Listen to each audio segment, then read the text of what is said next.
मिशकात शरीफ की हदीस है, रसूल करीम सल्लल्लाहु अलैहि वसल्लम फरमाते हैं कि मेरी उम्मतों को 60 या 70 साल की जिंदगी दी गई है। ये जिंदगी, इस जिंदगी को आखिरत की तैयारी के लिए दी गई है कि जाओ दुनिया में जाकर आखिरत की फिक्र करो, तैयारी करो।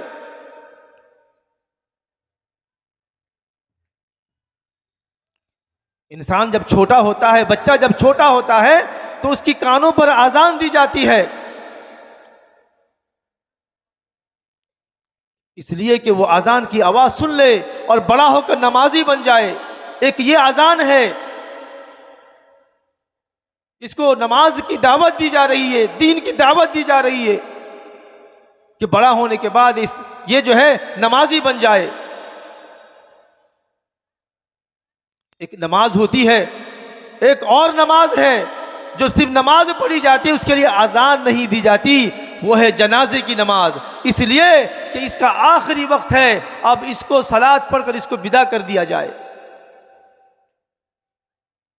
जरा गौर करें दोस्तों बुजुर्गों कि हमें बचपना पे अजान मेरी कानों पर क्यों दे रहे हैं, ताकि मेरी जिंदगी वो नमाज वाली बने।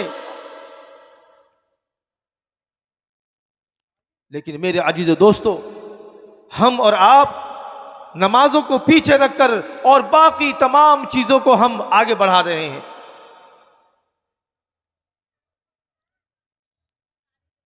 मेरे अजीज और दोस्तों, अल्लाह तबारक व तआला कल क़यामत के मैदान में हमसे पूछेगा कि मन रब्बुका, मैंने तुमको दुनिया में पैदा किया था, तुमने रब चाहे जिंदगी कितनी गुजारी है, रब चाहे जिंदगी कितनी गुजारी है। कसम खुदा की, हम जरा बराबर जरा सी बात पर हम बहाना बनाते हैं कि मेरे कमर पे दर्द है, मेरे घुटने पर दर्द है, मेरे गर्दन पे दर्द है, मेरे पेट पर दर्द है, और हम बहानों से नमाज को छोड़ देते हैं, नमाज को पढ़ते नहीं हैं। एक हदीस में मैंने पढ़ा था, रसूल करीम सल्लल्लाहु अलैहि वसल्लम ने फरमाया कि कोई इंसान अगर जानबूझकर एक वक्त की नमाज को कज़ा कर दे, छोड़ नहीं बल्कि कज़ा कर दे, तो एक हुक्म जहन्नम में उसको जलना पड़ेगा। नमाज पढ़ता है लेकिन किसी बगैर मजबूरी के जानबूझकर नमाज को कज़ा कर दिया, जोहर की नमाज को असर में पढ़ा या असर की नमाज को मगरिब के बाद पढ़ा, ऐसा जानबूझकर कज़ा करने वाला एक हुक्म उसको जहन्नम के अंदर जलाया जाएगा।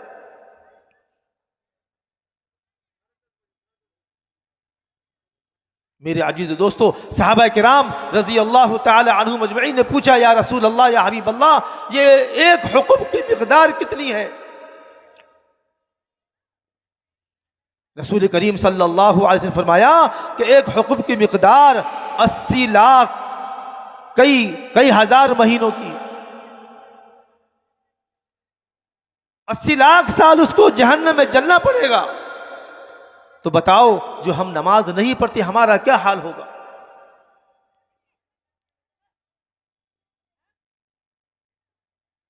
मेरे अजीज और दोस्तों, अल्लाह ने हम सबों को ईमान वाले घर में पैदा किया है। हम ईमान की हकीकत को समझें, ईमान की हकीकत को जानें कि अल्लाह ने हमें दुनिया में यूं ही पैदा नहीं किया कि हम खेल तमाशा में वक्त को गुजार दें, हराम कारी में वक्त को गुजार दें, जिनाकारी में वक्त को गुजार दें, शराब खोरी में वक्त को गुजार दें, सूद खोरी में वक्त को गुजार दें, गाली गलौज में वक्त को गुजार दें, गीबत करने में वक्त को गुजार दें, तोहमतें लगाने में वक्त को गुजार दें। ये इसलिए नहीं पैदा किया, इसलिए पैदा किया कि हमारा जिंदगी अल्लाह और उसके रसूल वाला बन जाए। कुरान कहता है, वमा खलक़तुल जिन्ना वल इंसा इल्ला लियअबुदून, कि हमने इंसान को अपनी इबादत के लिए पैदा किया है। लेकिन आज इंसान अल्लाह की इबादत छोड़कर सारे गैरों की इबादत में लगा हुआ है, गैरों की इबादत में। मेरे अजीज दोस्तों, ईमान वाला बड़ा कीमती होता है, ईमान वाला बड़ा कीमती होता है। अपनी कीमत को जाने पहचाने।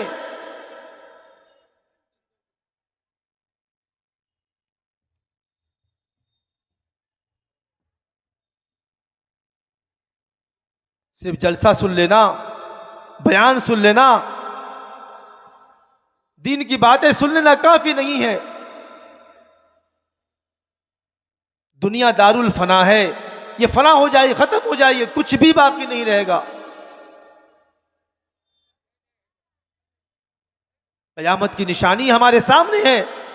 अल्लाह के रसूल सल्लल्लाहु अलैहि वसल्लम ने फरमाया कि अल्लाह के रसूल सल्लल्लाहु अलैहि वसल्लम साहब ने पूछा कि क़यामत की कुछ निशानी बताइए। अल्लाह के रसूल ने फरमाया कि जब देखना कि अपनी औलादे माँ को बेइज्जती कर रहा हो, उनकी नाफरमानी कर रहा हो, तो ये समझ लेना कि क़यामत करीब आ रहा है। हम और आप अपनी माँ की, अपने बाप की क्या इज्जत करते हैं? फिर फरमाया कि जब देखना कि सरेआम खुल्लम खुल्ला लोग जिना कर रहे हैं, तो समझ लेना कि क़यामत करीब आ गई। आज सरेआम खुले आम देखिए, औरतों को, मर्दों को, नौजवानों को खुले आम पार्कों में चले जाइए, सड़कों के किनारे पर चले जाइए, देखिए कि वहां पर बेशर्मी के साथ जो है एक दूसरे के साथ लिपटे हुए हैं, चिपटे हुए हैं। ना बाप का ख्याल, ना माँ का ख्याल, ना बड़ों का ख्याल, किसी का कोई ख्याल नहीं, बेशर्मी के हद को पार कर रहे हैं। ये क़यामत की निशानियां हैं।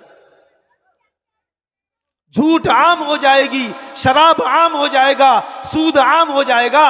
ये सारी चीजें क़यामत की निशानी हैं और हम और आप सब जानते हैं कि ये सारे आम हो रहे हैं, हमारे घरों में हो रहे हैं।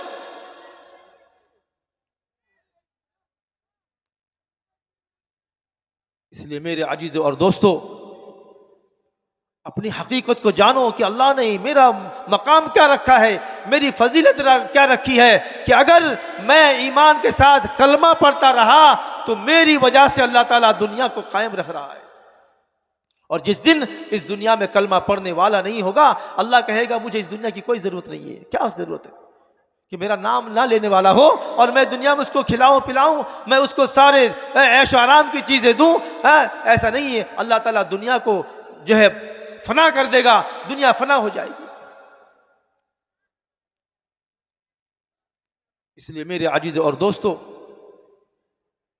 अपनी कीमत को जानकर अल्लाह और उसके रसूल के नक्शे कदम पर चलने वाले हम बन जाएं, ईमान वाले बन जाएं, नमाजी बन जाएं, रोज़ादार बन जाएं, कुरान पढ़ने वाले बन जाएं। आने वाला रमज़ान करीब है, हम सब अभी से ये इरादा कर लें कि इंशाअल्लाह इस साल रमज़ान से जो हम नमाज शुरू करेंगे, इंशाअल्लाह सारा ज़िंदगी भर हम नमाज कायम करेंगे इंशाअल्लाह।